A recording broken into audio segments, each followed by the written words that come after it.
And good morning, good afternoon, good evening, wherever you may be. My name is Theo Abuachi, and it's Saturday, very beautiful afternoon or morning in Toronto. I would say, yeah, it's morning time in Toronto, Canada. And on Saturdays around this time, this is where we come under the African tree in the middle of the village to talk about what ails us, what helps us to develop as a people, what brings us up and pushes us up over the top. You know what? At the end of the day, Africa belongs to us. We love Africa. That's why we talk about Africa. That's why we bring everything African on this program and on this radio station because Africa is within us. Thank you for joining us. Those of you listening to us on Love Be Afrobeat Music Talk Radio, and those of you watching us around the globe, thank you for giving us your space and your time to help me to welcome Dr. Kalu, the chairman, African Union 6th Region Policy Advisor, the Americas. He's in Canada. And folks, he's been here before.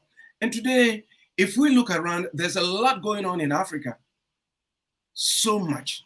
We are sucking the wind out of the media space. But you know what? This is just the beginning. I can tell you that. Because the youth of Africa are now waking up.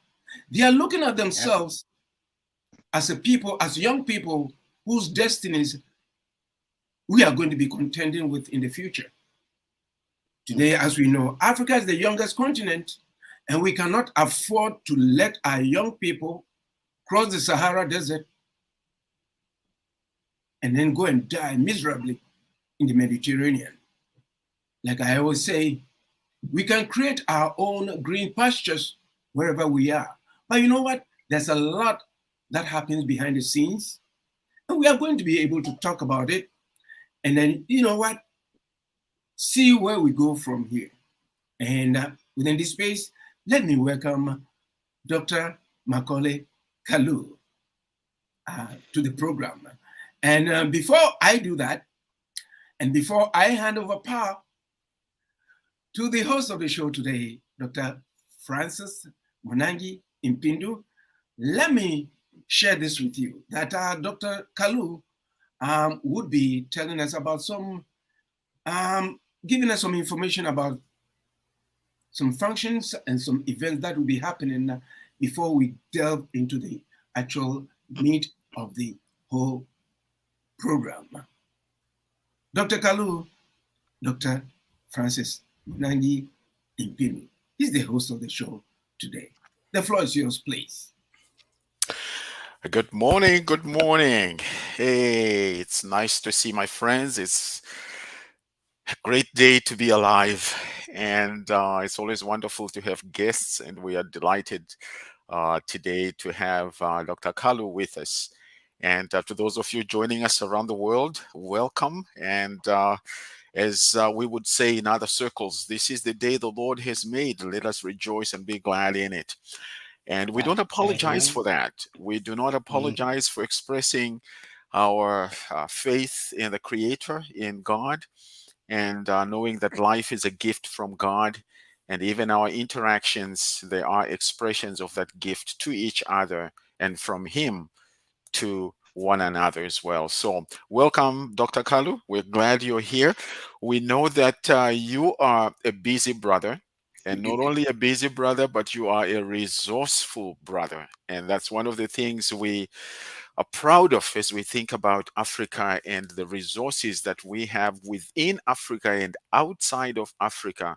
Africa being so big, the world has benefited a lot from Africa, and we don't even have the time to get into that. So don't get me started. That's a discussion for another time, because the world has been built by uh, Africans and people of African descent in so many ways. I mean, we think of what's happening in sports, we think of what's happening in politics. There's a lot that is happening. Anyway, we're glad you're here, brother. So Thank we you. don't want to deprive our listeners uh, of participating in what is happening today. And so, our listeners, please feel free to send information. Our brother Theo keeps an eye on that to make sure that notes coming from around the world, we feed them into the conversation today. So we're glad you're here, brother. Brother, tell us what's been happening lately with you. Just on a personal note, what's been happening lately? You know, oftentimes we jump into these and we're excited about firing questions and getting all the information we need from you, but we forget that you are a human being, a person like all of us. You have things that are happening in your world and in your corner. Please feel free to fill us in on what's happening, and we will take it from there. And again, before I let you speak, our brother behind the scenes, Brother Theo, it's good to have you on the team, and thank you again for creating this platform for us to be able to interact. So back to you, Dr. Kalu. Thank you so very much, Brother Theo and Dr. Francis, for really having me, and Love Day generally. You guys are doing amazing work. Sometimes, once in a while, I tune in to hear what's going on and join the conversations.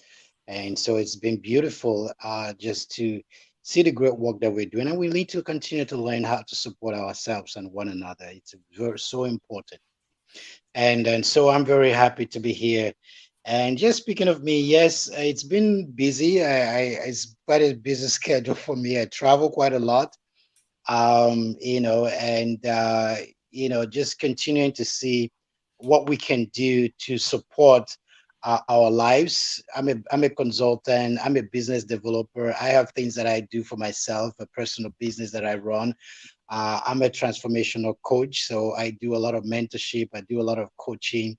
I do a lot of speaking engagement. I deal with also issues, whether a private level and also on a bigger level, ways and conflict resolutions and all that. So these are things that I work on.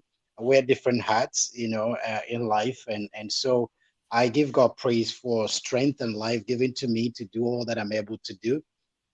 And as a matter of fact, I'm actually in the motherland as I speak right now. Just Ah, so that's not uh, fair. so it, it's part of those things. So there's a lot of things happening. As I said, I do a lot of traveling just to continue to build a bridge about who we are as a people. I keep saying that we are the one to tell our story. So speaking of that, like I mentioned, on the 9th of September, we are having the Africa Union Day. And it's so important to me, and it's important to us as Africans to know what that really means. And the history behind that is the fact that there used to be a name called Organization of African Unity, OAU, that later became the African Union. And the decision to change that name came in September 9, 1999, which fully became effective in the year 2000 when it became effective and be called African Union. And so, just because of the celebration of the fact that we are now an institution called the African Union, not just an organization, we decided that it's important to acknowledge that very day and do what we can to make sure that the world knows about who we are and what we do. So on the 9th of September in Toronto, which is, of course, what I consider what we call the global headquarters of the sixth region, there will be a celebration at the City Hall in Toronto, where we will mark the African Union Day. A lot of people will be there to celebrate that, and we have a lot of leaders. Some who will be tuning in online. We have the AU from the headquarters. We expect to have the deputy chairperson of the AU. Possibly, we also have from the Citizenship and Diaspora Directorate, CIDO, that oversees the diaspora. There'll be greetings coming from there. And we also have Julius Gave, the son of Marcus Gave, who will also be joining us as well, to the event. We have also different members of parliament from the government, provincial parliament, and different leaders that will be joining us. And we also have top business people from Africa. We have a royal king from Uganda, the Kingdom of Toro, and the king will be joining. So it's going to be quite an event to talk about who we are and to celebrate, the beauty of how far that we've come. And sometimes, we find it difficult to celebrate ourselves. And we talk about every other thing, but we don't celebrate ourselves. It's easy to point out what is not going right, but we forget to also to celebrate what we have done. We might not be where we want to be, but we are not where we used to be. And it's important to understand that we have left a space and we are in motion. We are still in a destination focus. We are not there yet. And people need to understand we've not arrived yet. And so, yes, there might be things that might not seem as we wanted, but the good thing is that the history about this is the independence so far that we celebrate. Whatever the story is about our independence, but there was a time, excuse me, that in Africa, almost all the countries in Africa were under the colonial system. The colonial masters were there.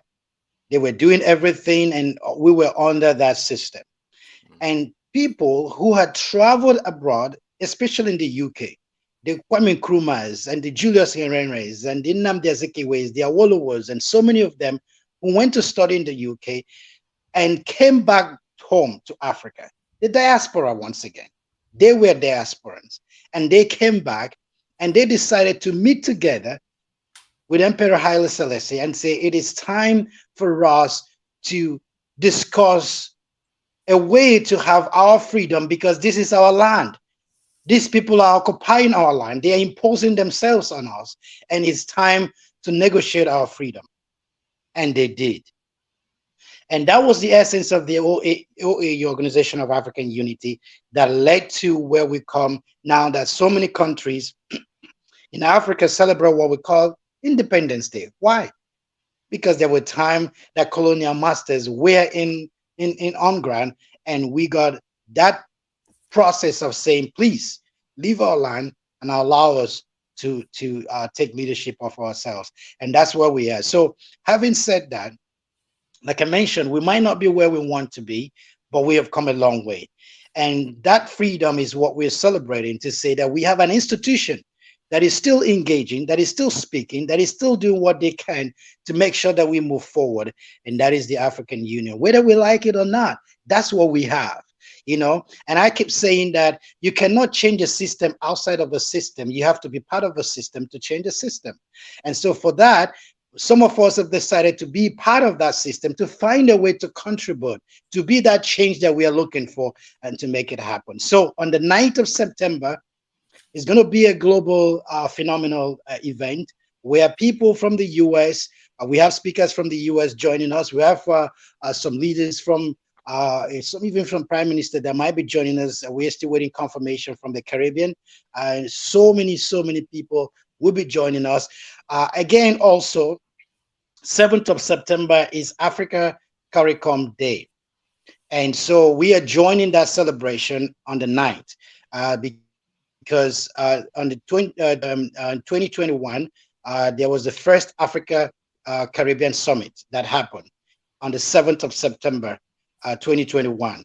And since then, both groups decided that there will be a day to recognize that event, that the continent of Africa and the Caribbean are coming together to decide to work together, to trade together, and to become one force. And so we are recognizing that as Africa CARICOM Day on the 7th of September, but also we are joining that celebration on the 9th of September. Mind you, this year is 60th anniversary of the African Union and also 50th anniversary of the CARICOM as a group, 50th anniversary. And so the continental leadership give a segue to support the Caribbean community as well, to organize themselves and get rid of the colonial system there. And they also are celebrating 50 years of a union, as we are also celebrating 60 years of the African Union. So that's what will be happening on the 9th of September. And we want to invite everybody to join us. There will be a Zoom link. There will be a Facebook link. There will be Instagram link, all the social medias. There will be a platform for everybody to be able to join in. And some can join us on live, physically there in Toronto to mark this special day. Thank you. That is wonderful. That's encouraging. That is good news. Thank you for sharing that. Actually, you know what? I think you are right on the uh, uh, you're right in the right direction here in terms of what we're talking about today, because you are already letting us know some of the lined up upcoming events in terms of celebrating the African Union. And in a moment, we're going to be asking you to just highlight. We know as an institution, the African Union is there to make sure that the African vision is not lost. So we're going to be asking you in a little while just to highlight some of those things that stand out as far as the African Union is concerned, and maybe you could let us know in terms of what's happening on the ground as far as our leaders are concerned. And as well, you know what, brother, feel free to let us know what are some of the challenges that they are facing with regards to realizing this vision.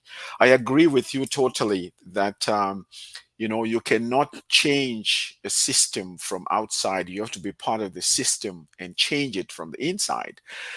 I marvel at people like Dr. Nkrumah and Jomo Kenyatta, Julius, Mzee Julius Kambarage Nyerere, uh, you know, uh, uh,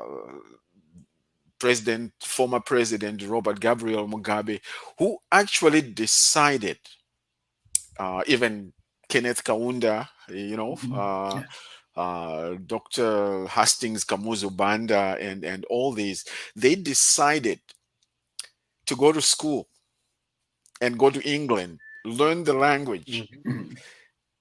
And I'm sure the colonizers were celebrating that now we have brought them here to teach them how to do things.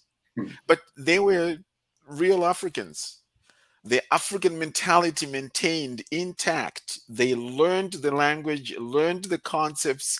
They came back onto the motherland, and they started doing things to actually say in their own language so that they would understand and say, we're not going down this path. This is where we want to go. So you talk about the power of influencing from the inside and changing the system. These men and women in the background, we don't get to hear about them, but we A really like lot to of women, believe yeah, that there were Yeah. many of those women who stood up as well as yeah. supported these gentlemen who then became icons on the African continent to actually say we can change things from the inside and be where we want to to get to. And so in a moment we're going to be asking you to just let us know what's happening, what are the key highlights in terms of the African Union vision itself, because I mean we know about it, then we make comments, and sometimes we just need to go back and pick up where did it start, what are the core values there. But before I do that, I wanted to give our brother Theo here a moment to make comments just in light of what Dr. Kalu has mentioned. So what's on your mind? I know there are lots of stuff on your mind. What's on your mind, brother? Yeah. Thank you, Dr.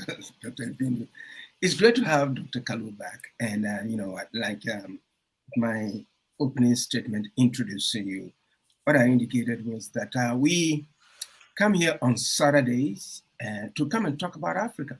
Hmm. We come and put on the table relevant issues that affects us and that ails us, not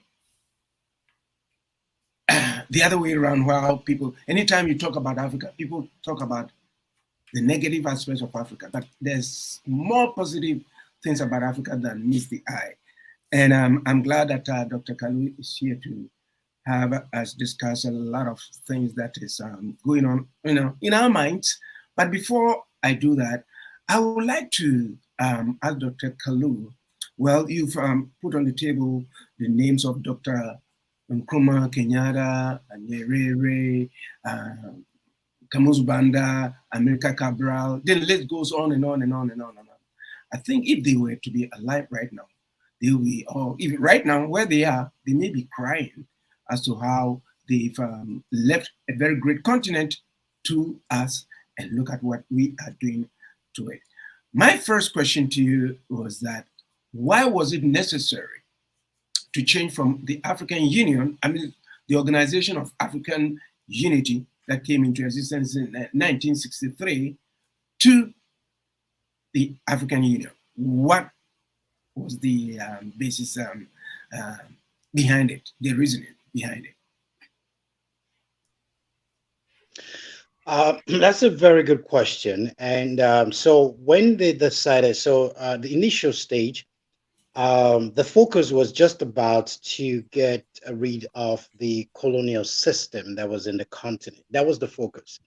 And that time, the meetings were just evolved around the heads of state. It was just the leaders of the various countries then, or the decision makers within the continent, that came together, and their number one focus then was nothing else but just about to get rid of the colonial system.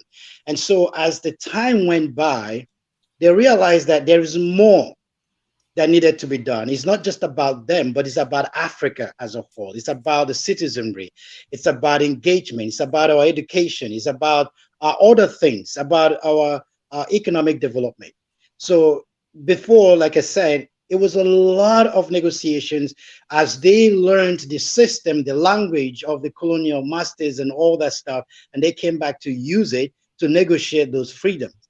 And so having said that, when they realized that there is more, and then there is the diaspora, that they realized themselves they were the diaspora, and there needed to be a system in the constitution that included the diaspora in the governance structure of the continent. And so that's what moved the process to just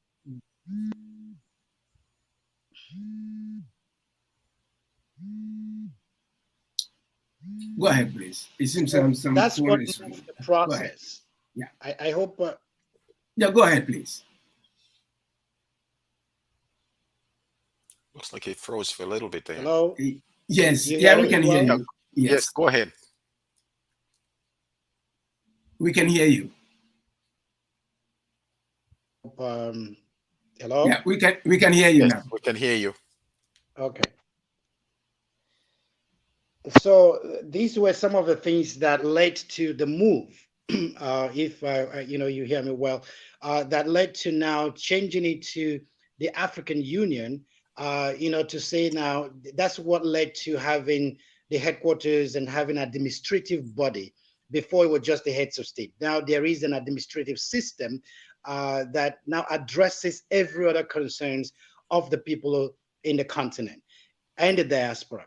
And so, like I said, when it was changed, when it was the OAU, which was just an organization, people meeting as an organization, but now it's an institution that is meant to be there for life. As an institution, when you build an institution, it doesn't break up, no matter what happens. It's like a university or whatever. It's an institution. And so having made it now as an institution, it addresses the holistic aspect and needs and concerns of the citizens of Africa. So that's the movement, the change from the leadership or the political mindset, political engagement, to the holistic aspect of politics and finances and economic development and education and social issues and all that stuff. That is the difference, that we move from the place of OAU, Organization of African Unity, to now African Union, that talks about our full social economic development. And now we are the place where we talk about building the Africa we want. Yes. Yeah. Thank you for that. And my with the events coming up, September 9th and the others, there's going to be, if I understood you correctly, there's going to be the celebration for the African Union. And did you say the African Unity too, or you were talking about Africa Taricom? I'm not clear with respect to that, with respect to the events. if you can give us a breakdown of the events again, because I want to know whether the OAU is going to be celebrated, or the AU, or both together, to raise the flag and then to bring the events together. What we are actually acknowledging, because May 25th every year recognizes the overall OAU and the African Union. So May 25th, we celebrated the 60th anniversary of the whole institution, from the beginning called the OAU to now becoming the African Union. And so May 25th is when we celebrate the wholeness of the institution itself. Now, the September 9th is just to acknowledge, uh, to just that what we just did now, to tell people the difference of that Organization of African Union is actually African Union. Organization of African Unity is actually the African Union itself, which a lot of people don't know. Sometimes when you say African Union, people are confused. And some of us, they grew up a little bit, we're still young anyway, but at least, if you're 40 and above, you know a little bit of the history, you know what has happened and all that stuff. And I remember going to school and studying about the history of OAU and about all that stuff, which these days, so many schools in Africa, they don't even know them. And so when you talk about African Union, people say, what is that?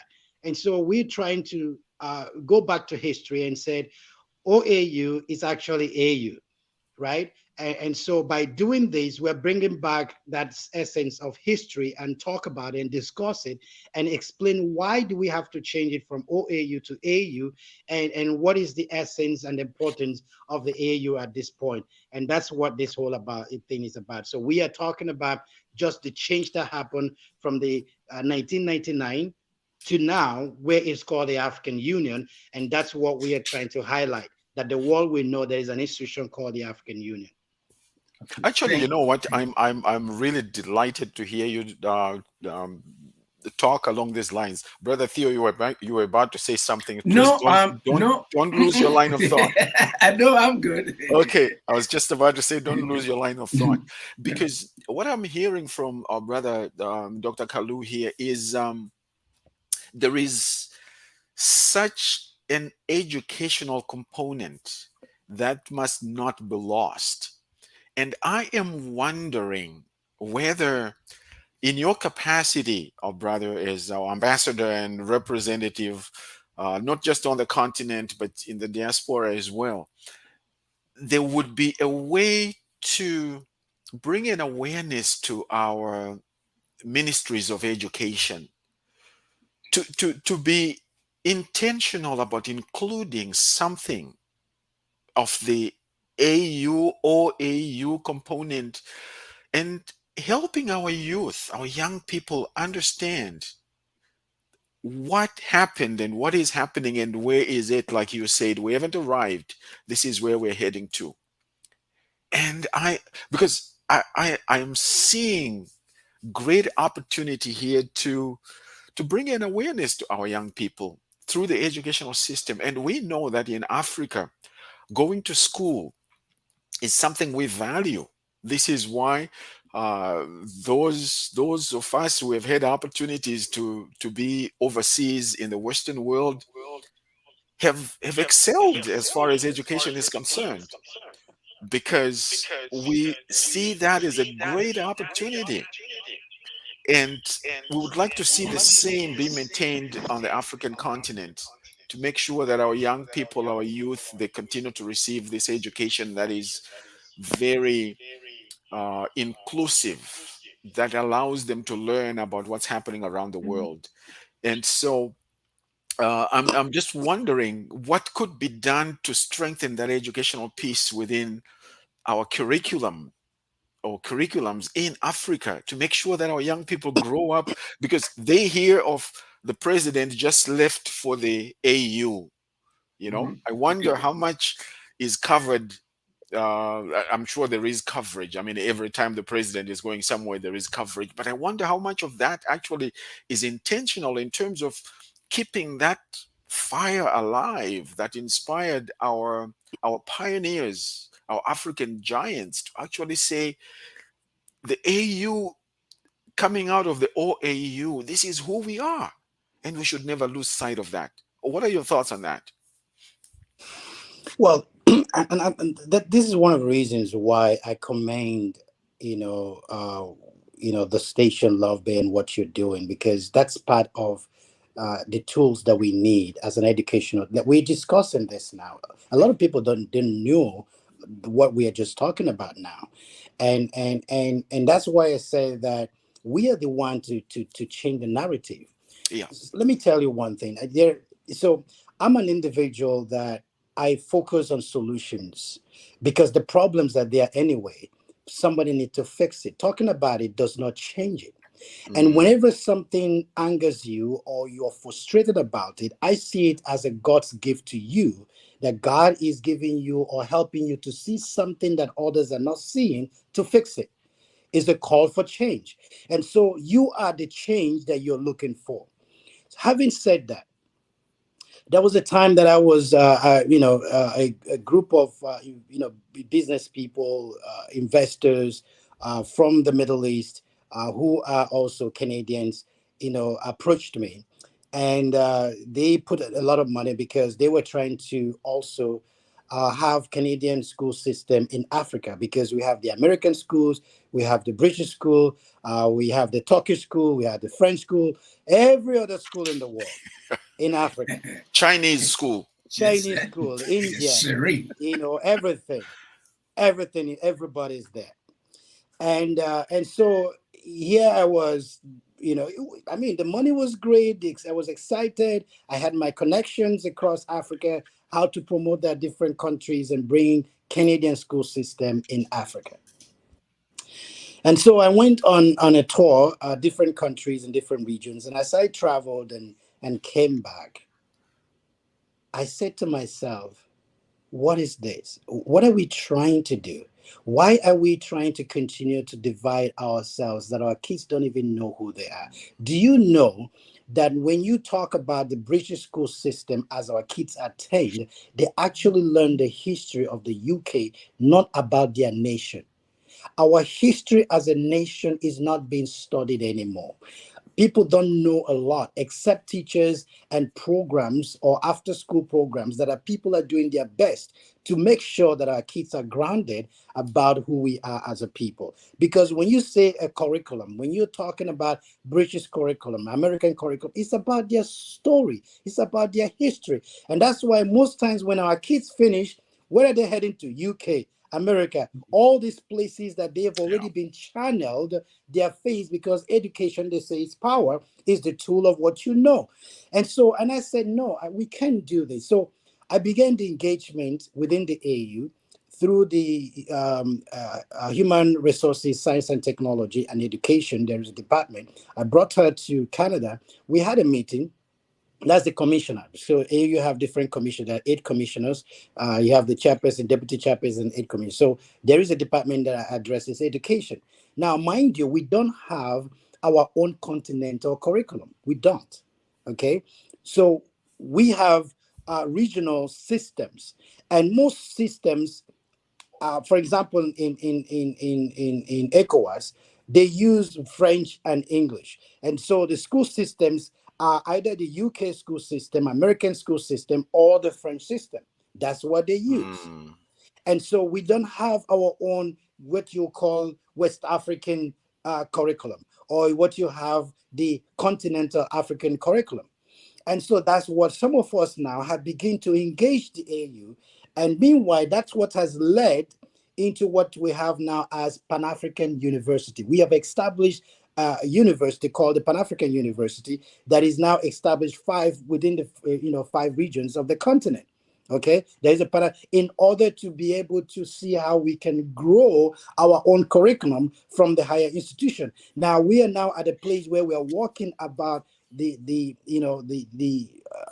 primary and of course the secondary and all that, to create a system of education that would affect and maintain who we are as a nation. So based on what you're saying, it's a work in progress. Like I said, if Mm. you're not part of the system, you won't understand. You will know something is going on. And that's why we're inviting and calling experts in education and all that. So come on the table. Let's have a conversation. Let's find a way to set up our own curriculum. We have STEM, we have TEVET, technical vocational, educational program that need to be included in this curriculum system that we need to establish for our people, and then talk about our culture and our history. So yes, there is a need, and it's not overlooked. There is something being done about it, and the diaspora in the forefront of making sure that this is done and done properly. And that's where we are. And so, situations like a station like yours that continue to educate our people and talk about these things, highlight those informations, and we need to engage our young people, like you mentioned. Africa is the youngest continent in the world. 70% of our young people are under 35, 60% are under 25 years of age. And so that's a huge asset for us, which can also be a bombshell if we don't do something to engage our young people and help them to know who they are. Now, these are part of the educational thing that we're doing. I'm always in the continent, speaking at universities, speaking at different places to help our young people as they pass out to say, hey, listen, the change that you're looking for is in your hands. Mm. I mean, as a young person, I started to find my way to engage within the AAU when I was in my 20s. I attended my first Heads of State Summit in Addis Ababa, engaged and given an opportunity to be there when I was 23 years old. Hmm. If I didn't have the mindset that I need to contribute, if I didn't have the mindset at a young age to think about our forefathers, to study history, to find out they were young as well. They went to school just like me in the diaspora, and they came back to do something with it, which we're not doing so much today. A lot of us, the Western world, has created a system that when we finish, we stay back. Hmm. They continue to lure us into staying back to continue the brain drain. But some of us need to understand that that change that we want in Africa need to come by us who already know what they know and use that experience to come back in the continent with what our forefathers did to bring the change that we're looking for. So the educational process that we are talking about to help our young people, they don't know any better. It is what is presented to them is what they know. But those of us that believe that we know better should be able to come back and engage our students, our young people, and re-educate them in what they need to do and be able to make them stand strong in the change that we're looking for. That's where we are, and that's what we're doing so far. Yeah, Dr. Kalu, I got a text from a listener, and the listener is asking how is awareness being raised to interconnect with the people? That's what the listener wants to know. If you can elaborate on that, please. Mm-hmm. Well, so the awareness is part of that's why, I mean, as a matter of fact, I believe my office reached out to you also, not the other way around, to say, hey, this is what is happening. We need to share the message. And we are saying, as the person who's listening is hearing about it, is also to be able to reach out. We have African Union 6 region global. There is all the social media handles. So they can check online. They will see the website. They will see the Instagram. They will see the Twitter account. They will see all the social media handle. Everything is posted there. If you go to our Instagram account, you will see information about what we're talking about. We're doing what we can to use every medium, whether radio stations, TV, wherever. I'm in the continent. I'm bringing, like I mentioned to you, I'm bringing royal chiefs. We're bringing everybody that didn't even think about it, didn't even know about it, to say we need to be talking about this. We want so we've made it that every country in Europe and Australia, everybody will be calling in, will be joining in to celebrate this. It's us to do it. AU themselves, they are doing their own, and we are doing from the diaspora perspective. So we're using every medium, and anybody that wants us to engage from their platform. I just had somebody who is a businessman in Nigeria. Of course, he's also diaspora and who is doing well in Nigeria. And he has over 700,000 to a million in different handles, a million followers. He said to me, "Oh, when he heard about it, he said, I want us to promote this." I just had a section with him, you know, to use his platform of over a million people who are following him to talk about it. Okay. And so these are all mediums. If we know all the ways that we can celebrate who we are, talk about it, give the information. That's why we are here. That's why we are doing what we're doing. Dr. Francis, let me ask Dr. Kalu this, that. Sure, go ahead. Um, I think we are talking about this. We want to project the image of that.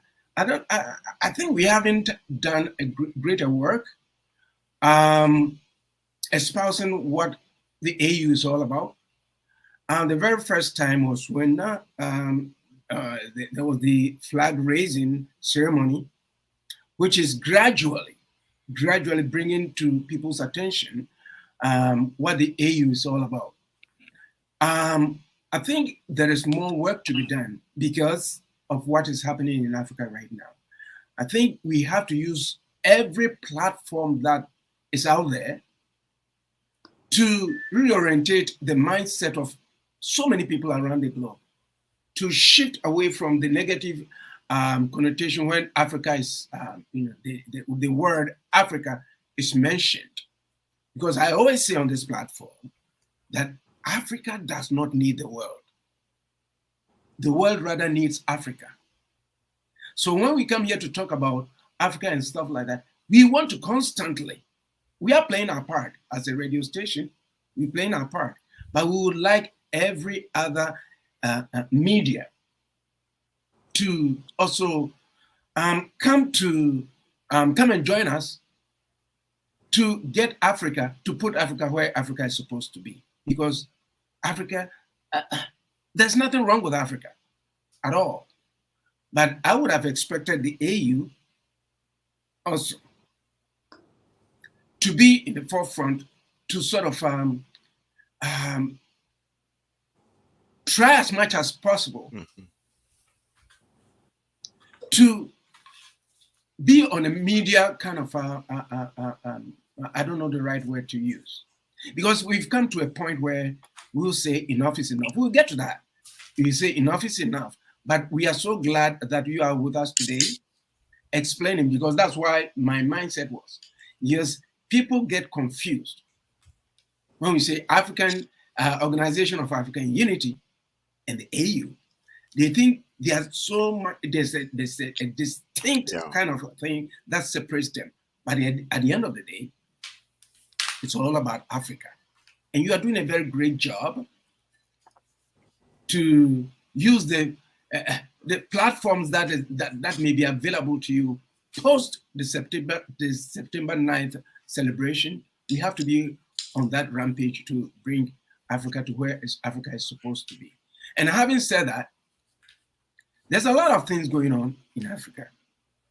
Yeah, so much going on in Africa, and I don't know where to begin and where to end. But before I go there, I will yield my time back to Dr. Mpindo.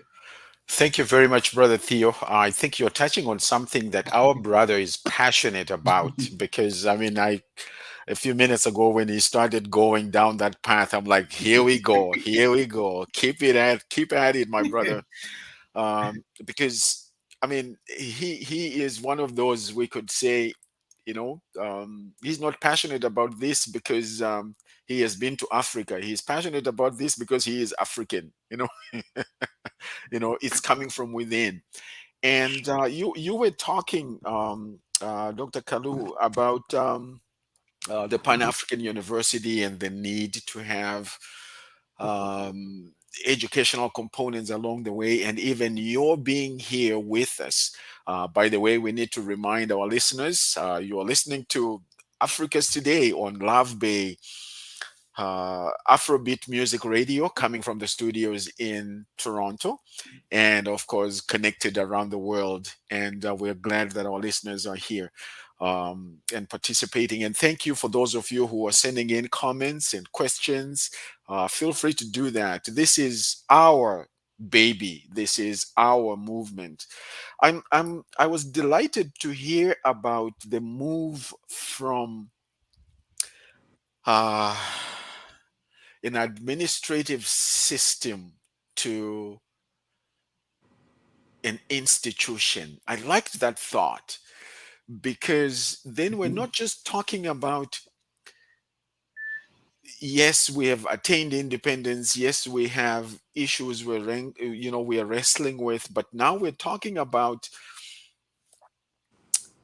holistic needs. How do we address politics? How do we address economics, transportation right across Africa from within a context of this is our continent?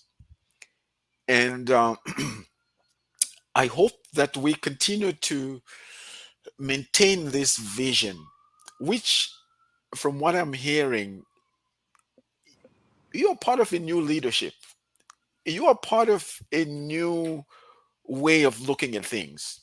We're not discarding the past. We're not throwing out the OAU. We are saying that was foundational, and now we are building the notions of um, AU, African Union, onto this.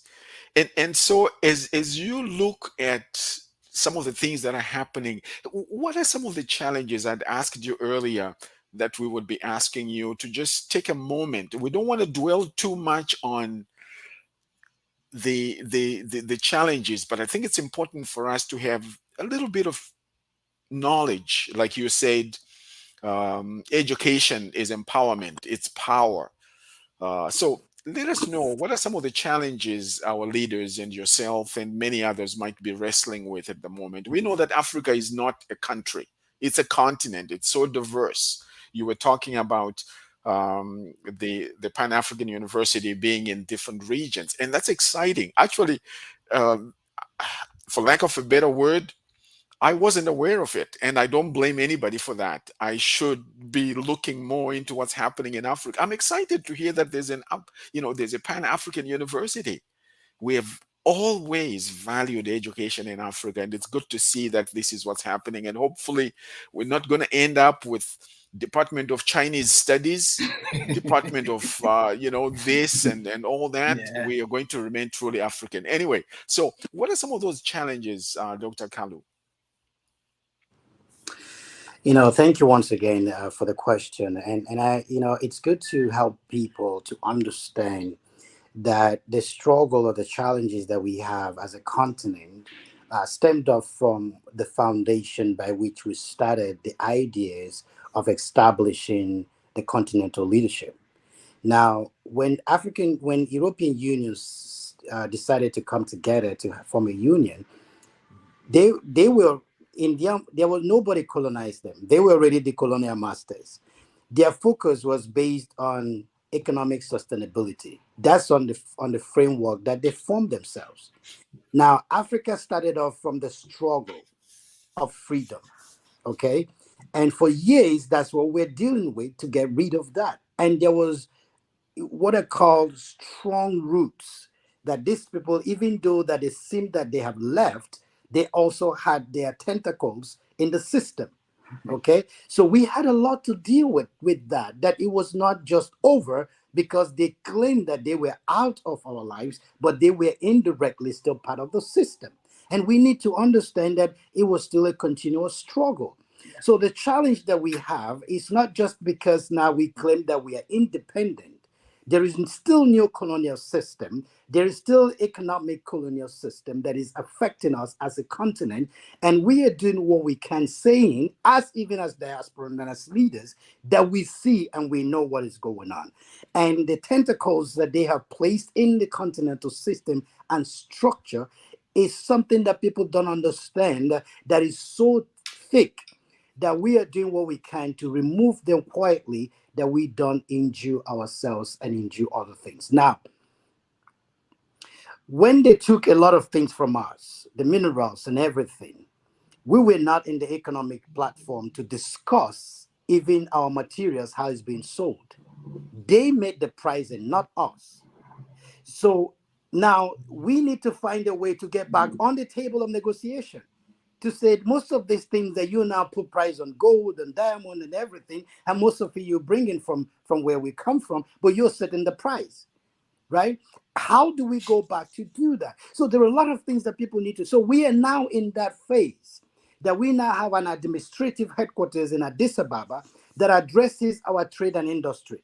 Now we have grown to a place to say, hey, they divided us as a continent, but now we need to take advantage of that to build what we call Africa Continental Free Trade Agreement. It's not Right. easy, but we are there. We have launched that.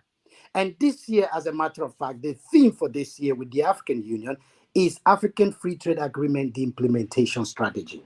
That's what we are talking about. Mm, That's the theme throughout this year.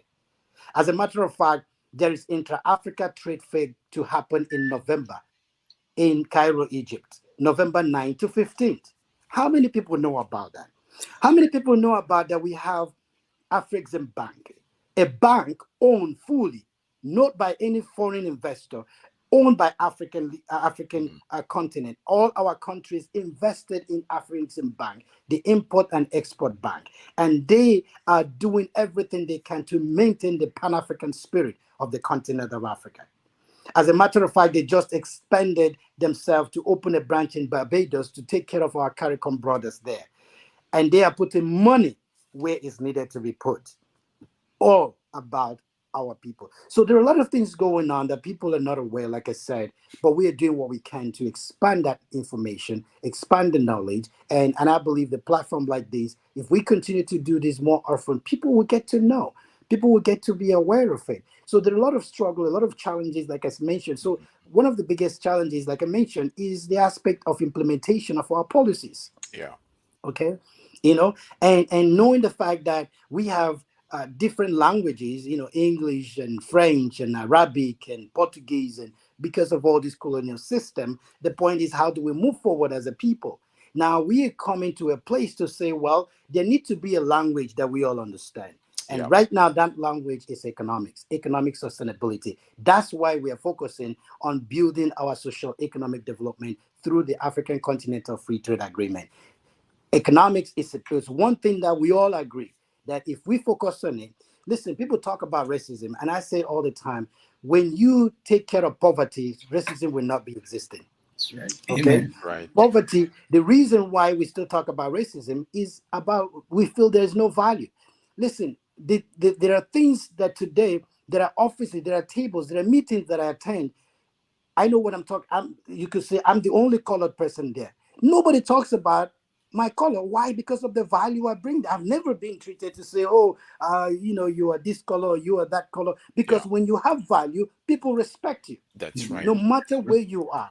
And so, if we are economically powerful, the world will respect us as a continent, as a people. And that's what we're doing. That's why the movement of the sixth region is so powerful, that we are doing everything that we can to mobilize ourselves and come together as a one force, you know, that is not in silos anymore as and Hmm. as individual organizations, as individual groups, as individual nation. No, but together. They say the dream work makes the team make the team work. So it's the teamwork that makes the dream work. If we come together as a team, we play as a team, we will be able to win as we should. So the struggle there and the challenges is the aspect of that we need to build our social economic situation, build our social economic capital, and we need to be able to address it and make everybody understand we are speaking one language now, economic.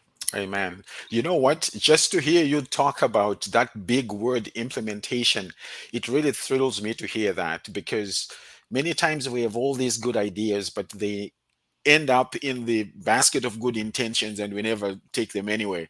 We have someone who says here that if West Africa Mhm. embraces, I guess, if West Yep. Africa embraces the truth of their story and their part with the true story of the displaced and distressed diaspora, it would support much of what we know to be the truth in the United States.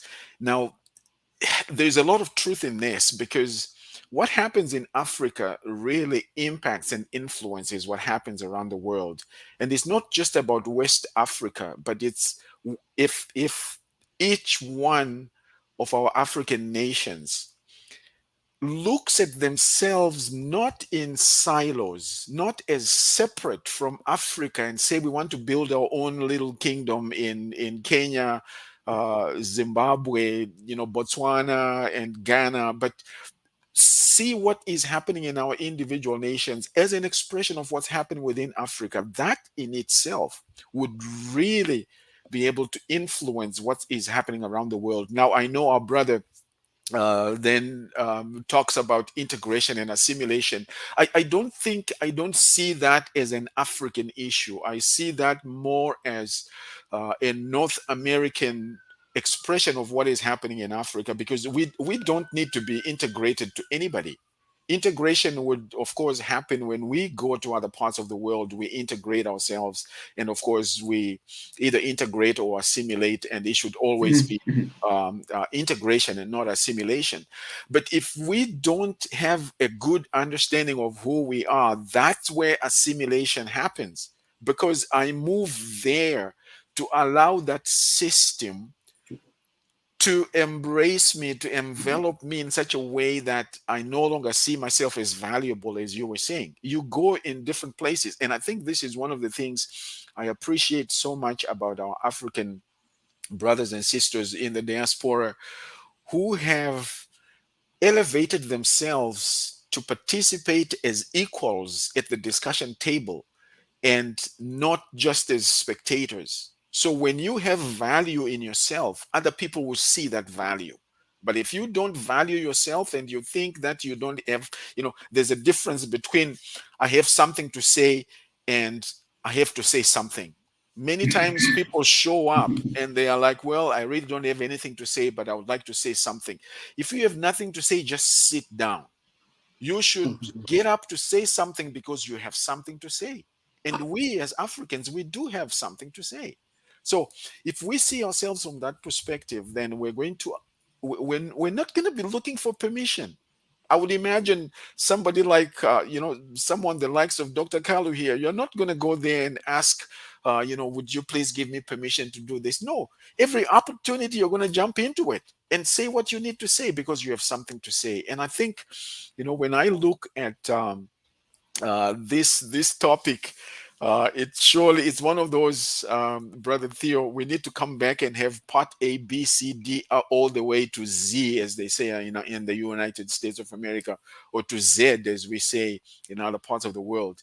There's so many components that we still need to get into, and I think maybe what we should do next time, brother Theo, is to look at different components within this wide topic and sort of zero in on that.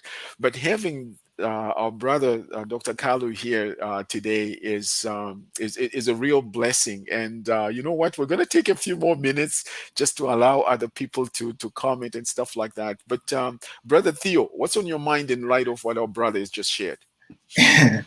It's an enlightening morning, and I love it. I really love it. Today, I don't know, is it because Dr. Kalu is back home and you know what? He's energized, he's eating the good food back home.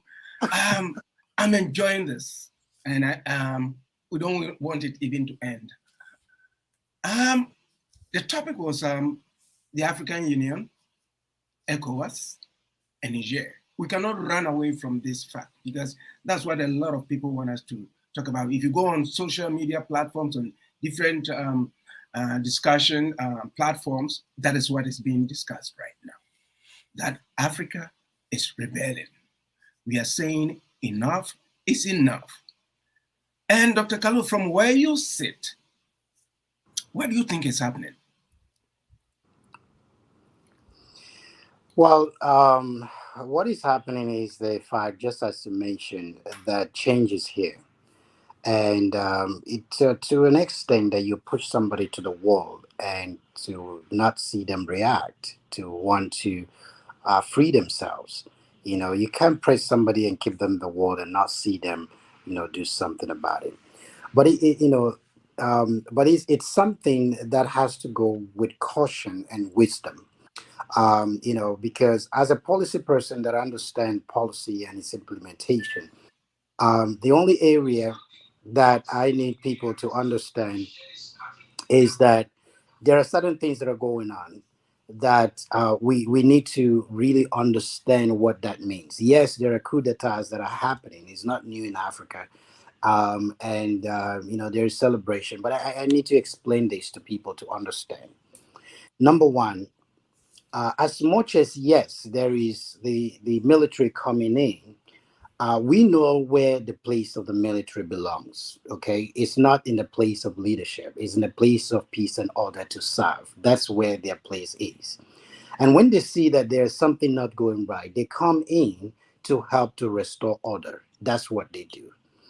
And so the wisdom would be that if they come in and do what they have just done in some of the countries and not take that too far, in saying, okay, I see there is injustice in the process. I see there is no fair play in the political system because you want to have a democratic system. Let's do it right. Okay, if they restore the justice process to where it should be, and why do I say that? Now we need to understand this. The system of the African Union or the global system under the Charter of the United Nations is that there needs to be a democratic system of governance. Okay, now that's a global order, and we all signed it. Even the countries that are coup d'etat, it's a signed agreement from the African Union to European Union to all the rest of the member states of the United Nations. Now, that's why when you go outside of that, there are conditions in that treaty that was signed, which brings about sanctions, okay, which is already agreed. So when you don't keep to what you agreed, then you attract things that will make life more difficult for the people because you cannot live in isolation. You can't. Even you say you have minerals, who are you going to sell it to? Are you going to eat it to yourself? You still have to sell it to the world. There are policies that govern trade around the world. And so we need to understand, yes, they could do whatever they want to do, but if it's about to restore peace in the country and bring the system back to maybe a fair play of elections and all that stuff, it's good. We have countries in the world where it's a civilian rule, and some of them, Russia and so many places, they're ruling for a long time. They're doing what they're doing. The world is still trading with them well because it's a civilian rule, right? But the point is that we need to understand the system, that if our leaders are serving the way they should, the people will be happy. They want them to continue. So far as the social economic development is being engaged and is working. So if things are happening, people should not be surprised when African Union or ECOWAS is saying, hey, which I believe that the best way is dialogue. It's not about force. It's not about the military. We can't go killing ourselves and all That's that right. stuff. And that's why, yes, the part of agreement was that if there is a coup d'etat, that there will be a counter reaction to a military action. That's part of the agreement. People should not be surprised because it's part of what we agreed in our constitution within ECOWAS. Okay, so now that is happening this way, the idea is no, we do need to really use force. We can get into dialogue. We can use diplomacy. We can have conversation, which is where they are right now, having on the table. But our leaders who are come on there as coup d'etats should also understand and go back to the constitution of ECOWAS or constitution of their region to read it and understand that if you're trying to bring change, keep it to what that real change is, to the agreed platform, and make and do the right thing. That's what we're talking about. You see, Dr. Kalu, I will take issue with this a little bit. If you take some of these leaders who have been overthrown, I'm not a supporter of any coup. If you take Guinea, for instance, well, the constitution, they had a referendum. The constitution said it mandated that the president should serve 2 terms. Exactly. And he was trying to make the 3rd term. Look at one family in Gabon. 55 years, the same family ruling. There's hardships. Like you said, I'm taking you up on the fact that, the colonialists left, but they have their tentacles in there, right there. How do we correct that? Because you see, when we look at what we have right now, we have leadership crisis in Africa. Even taking the African Union there, who funds it? When we need, a development projects and stuff like that, the AU have got the EU have got their own ways of doing stuff. But we were there before the EU was set up. And look at where we are right now. It feels like somebody texted and said that it feels like at the conferences of the African Union is a photo op kind of event that they have. And if you come to look at it, some of the leaders are also working as proxies. And if you come to look at it again, if I'm a soldier, my wife, my family are buying the same products at the exorbitant prices in the same marketplace. And the politicians know that. So I think in our government, governance structure, we have to find a place where we would be able to say, you know what, we are not going to look at only the Western kind of democracy, which they don't believe in themselves, as we saw in the United States, where ex-President Trump was saying he was, cheated and all those kind of stuff. There's no absolute sort of a clear-cut democracy out there. But if we go to Africa, in all these countries that were overthrown, these leaders who were overthrown, once they are overthrown, you see the mess that they leave behind. And I don't trust the soldiers as well. So to me, from where I sit, what do you think should be a melting pot where we can all sit down and start discussing as to what is best for Africa, not what is best, what we are mimicking from the West? Because we had our own institutional governance structures before all these. Because please, the floor is yours. I don't want to continue. Go ahead, please. Well, just to give you a little example, right now I can give you a few countries that I can say to you that things are really doing well as a good example in Africa, not outside of Africa. Not everybody will agree to the whole format of it, but the good thing is that it's working for them. For example, Rwanda. Yeah. Now, Rwanda is a good example when it comes to the challenges and the struggle that they've been through. Remember, Rwanda was under the French colonial system. And when Kagame came, he said, no, I don't want the French system anymore. I don't want even the language and all that stuff. He changed the whole thing and created a new referendum that brought a focus on social economic development Africa way. Okay. And by doing that, we see, go to Rwanda today. I've been there. Go to Rwanda, you know that things are working. If you want to register a business today, you can go online. Within 24 hours, everything is done. The system is working. Okay. And cleanliness, everything, right? Some people might not like it.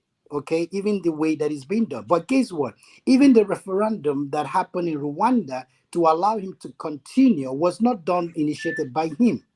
It was by the people. Why? Right. Because things were working. Okay? If things are working, nobody is angry about anything so far as it's working. It's a central government. So many times there's not even an opposition because everybody that's supposed to be in opposition are part of the government. Right? Because it's about our nation. The system of constitution should be the same. It's the constitutional governance system. If you have a constitution that we respect, we should focus on that constitution. Rwanda is a good example. Another country is Morocco. Go to Morocco today. Check Morocco out. You'll find out that Morocco is doing very well. The whole world is entering Morocco today. They have the capacity. All the big companies in China, in the US, are all moving to Morocco. Right? Why? Because they have set up an enabling environment that is working. So the issue is not that we don't know how to make it happen. Okay. And we, as a matter of fact, the reform system, there's a new reform for the whole restructuring of policy in Africa is being directed. Go online, you will see it by the president of Rwanda, Kagame. It's there online. The new reform of a system that will work and help the continent of Africa to move forward in a social economic system. It's there. So Africa is doing what it can. They know what can work. They know it, they see it. And we have examples. Go to Botswana. It's a small country. Go there and read about Botswana. You will know that it's a working country. What are we talking about? It is possible that Africa can do what is right. And we have examples. Go to Egypt. It's one of the biggest economies. We saw the revolution that happened. We saw what is happening economically in Egypt today. Okay, so when we talk about change, it's the fact that when the right people come in power, they put the systems in place to make it That's right. right. That's That's right. right. Yes, we talk about coup d'etats and all that. Are they willing to do the right thing? If they're willing to do the right thing, yes, it's a good thing. We have no problem. But do the right thing. So what we're saying is yes, there might be issues and concerns and all that. We all agree. But Mhm. fighting and talking negative about it is not going to help us. That's Let's right. get back on the table. Let's talk wisdom to ourselves and let's make it work because it's already working. We have examples in our continent that shows that it can work. Amen. Amen. Amen. I would like Dr. Mpino, I would like to recognize Desiree, is it Muckler? And Sorrel Media. Actually, Thanks yeah. for taking part, and then the others texting in. Yeah, thank you very much. I was actually I was hoping that Desiree would have given a little more information. Just saying, I'm just finishing a degree as a human rights consultant, and I was like, okay, I'm all ears, and then you just stopped right there. So, if there's something more you want to share, just so that we can integrate, but it's encouraging to see how people are, advancing themselves with knowledge, so that we can. Um, Serve others. Our brother Dr. Kalu here is on fire today because some of the things you're touching on, my brother, are so real. One of the things you made mention to is leadership, and then you said when the right people are in leadership. I like that because oftentimes we have good people who don't end up in those positions of leadership. And so it makes it very, very difficult for changes to happen because the right people have not been given a chance. So you're absolutely right. When it comes to change, they say, are you ready? Are you willing? Are you able? And then the implementation aspect that you talked about, how do you then implement the change to make sure that it actually brings the desired outcomes? And so I'm really excited. I'm really excited about what is happening. And they say after the plane takes off, it must land, and we need to land. And you have been listening to today's Africa on Love Bay Afrobeat Music Radio, coming from the studios in Toronto. And we know that we have people out there who have been with us from the very beginning, and some have just joined, and we are glad.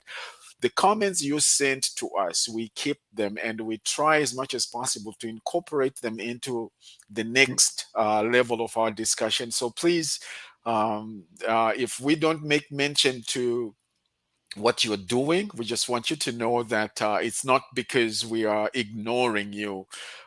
We do acknowledge the fact that there are people around the world who are listening, and for us to have a brother who is actually back on the continent in the motherland right now, smelling the real natural That's right. air and enjoying the authentic food. Brother, we envy you, those of us who are across the Atlantic, and enjoy it. And again, we're just so delighted that you've been with us today. And I like to believe that our brother, uh, our main technician, and host of this program, Brother Theo, will be in touch with you so that we can bring you back. And by the way, that is not a threat, it's a promise. So we will bring you back, and we're just so delighted that you were able to make some time and be with us today. It's about making time. It's not about just your availability, but it's like, hey, I want to be there. And what you're sharing with us is really, really important. And we hope and pray that through these environments, we inspire one another to look at things differently so that we become better as people. As a people, we have brothers and sisters around the world, people who are African and people of African descent, and we're all united by this vision that says we are a people, and let's continue to make a difference and be at the table, not as the dinner, but at the table as part of the participants who would enjoy the economic structure. I know that our brother Sorel is very much into economic empowerment as well, and we need that. There's so much resources. There's so much resource on the African continent that the world has discovered, and they're coming to capitalize on that. And if we're not careful, by the time we realize it, we'll be left with nothing. So we need to Mm. open our eyes and be participants and make sure that what is happening is also benefiting Africa as well. So again, thank you so much. It's good to see this comment. I have loved ones in Africa and very interested in following up as best as I can in what is happening. And we're glad that you're part of this. So thank you so much for being with us. So again, you've been listening to Africa's Today. Today's Africa, and on Love Bay Afrobeat Music Radio, coming all the way from the studios in Toronto. And thank you so much for being with us. And we will bring you back. But before we let you go, give us your last comments and contributions before we sign off. Dr. Kalu.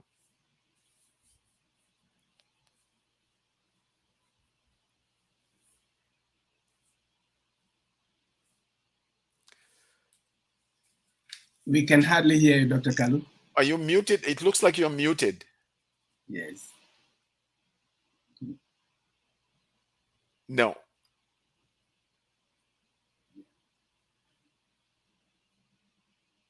Yes, You're still muted. That's Yeah. right. Yes, still. Okay. Okay. And it seems Anyway, yeah. yeah, Dr. Mpino, this is a very interesting topic. Before he comes on, this is a very interesting topic, and I think we, like you said, we have to bring him back again because there are a lot of things that he said that I didn't know, the Afrexim Bank and all these That's kind of right. stuff. But see, and I don't think, like I was saying, I don't think the AU in itself has done a very great job. There's got to be a media kind of a sector to it to propound what needs to be done out there. Because you know what? We've been maligned, we've been misunderstood, and everybody seems to go ahead. We've become the punching bag of the rest of the globe. But I think we deserve better. That's true. That's people, true. I mean, from to Africa. and to your point earlier, enough is enough, and you're absolutely right. Right. A lot of things have happened to us. A lot of things have been made to happen to us, and there are lots of things we have allowed to happen to us. But we definitely need to change that, and you're absolutely right. I wonder if he can hear us now. Yes, I think I can Oh, hear you now. excellent. So, Yes. Final comment, sir. well, once again, I want to thank you for what you're doing. It's amazing. The platform is great. The conversations has been quite encouraging. It's very awesome. And I think, just like you said, I will do my best to make myself available as much as possible. I think we need more of this conversation, Certainly. because I see that the Holy Book says, "My people are destroyed for lack of knowledge." And once again, like you mentioned, it's about the fact that it's time for that change. There's something happening in all our spirit. The continent is ready. It's in the atmosphere. It's not about the young people or everybody. Something is happening. You can smell it. You could feel it. That there is a new aura of change in the continent. It's blowing across the place. And whatever that is, I just want us to pay attention and be wise about it and know how to harness what is happening right now. Let's know how to put it together, consolidate the feeling, and bring it to a place of value. One of the things that I say is the three things that are key to everything is purpose, people, and practice. Purpose, people, and practice. We need to be able to define our purpose, and we need to know it's about the people, and we need to learn how to implement it very well. Well, how do you go from that purpose that you have to defining the people and being able to implement it properly? Purpose, people, and practice. And so once we understand this strategy, it will help us to go a long way. We are not where we used to be. We are not where we want to be, but we are making progress. And there is an Africa we want to be. I want people to go back and read the Agenda 2063. It's still a working document. We are paying attention to it, and that's what we are using right now to move ourselves forward. The continent is moving forward, and we're not going back. And so I want to encourage everybody, once again, go to our social media, African Union, 6th Region Global. There is an email, there is a website, au on dash 6rc.org. People can go there and then they can join in and see more information.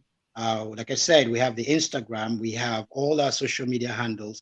People can get information about what is happening. But again, we're also celebrating the gala. It's big. The 60th anniversary gala to close up the year is going to be in December 16th. So we already started talking about it's going to be in Toronto. It's going to be big. We're having AU leadership. Everybody's going to be there. We are bringing, and once again, it's about time to celebrate ourselves. A lot of work has been done. People don't know about it. Some of us are policymakers, and we also focus on implementation. As you could see, by God's grace, I'm not just talking the talk, I'm doing the work as well. And that's what we're talking about. If everybody can stand up and do their portion and do their part, we will have the Africa we want, and we will be the better people we want to be. Thank you, and God bless you, and I appreciate you having me today. Thank you very much, our brother. It's a pleasure having you on this program. We've been here on Today's Africa on Love Bay Afrobeat Music Radio, coming all the way from the studios in Toronto. And our brother Theo, thank you so much for hosting and being the big brains behind all the things that everybody is enjoying outwardly in terms of the program. Thank you so much. And again, those are wonderful, wonderful comments, focusing on the purpose, the people and the practice and the examples you talked about in terms of what is working in other parts of Africa. Africa is not all gloom. There are lots of good things happening, and the world is benefiting from that, and we need to keep on keeping on. And it's good to have people like you on our team, my brother. And we look forward to having you back. To our listeners, again, thank you so much for joining us today. All the way from the studios in Toronto, Today's Africa on Love Bay Afrobeat Music Radio. Thank you for being with us today. Have a blessed weekend and keep up the good work.